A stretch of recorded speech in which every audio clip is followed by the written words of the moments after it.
இங்கே வந்திருக்கும் அனைத்து தாய்மார்களுக்கும் தந்தைமார்களுக்கும் என் ரத்த பந்தங்களுக்கும்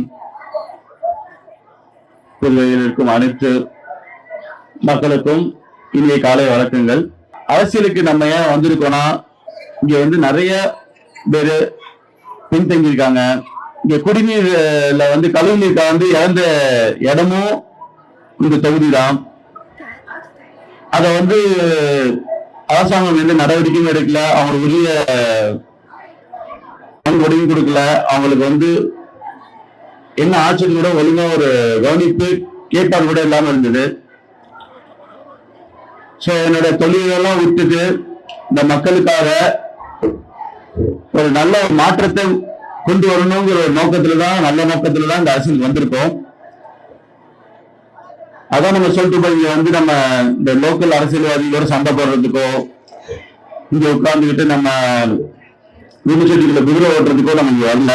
நம்ம மண்ணையும் எப்படி நம்ம சிங்கப்பூர், ஹாங்காங், துபாய் மாதிரி ஒரு பெரிய வல்லரசா ஆக்கி இங்க இருக்க மக்கள் எல்லாம் நல்ல ஒரு வேலை வாய்ப்பு கிடைச்சு அனைவருக்கும் மருத்துவம், கல்வி இது அனைத்தும் ஒரு இலவசமா பொதுவா மக்களுக்கு எல்லாம் கிடைக்க வேணுங்கிற நோக்கத்துலதான் நாங்க இவ்வளவு வந்து இங்க வந்து பாடுபட்டு இருக்கோம்.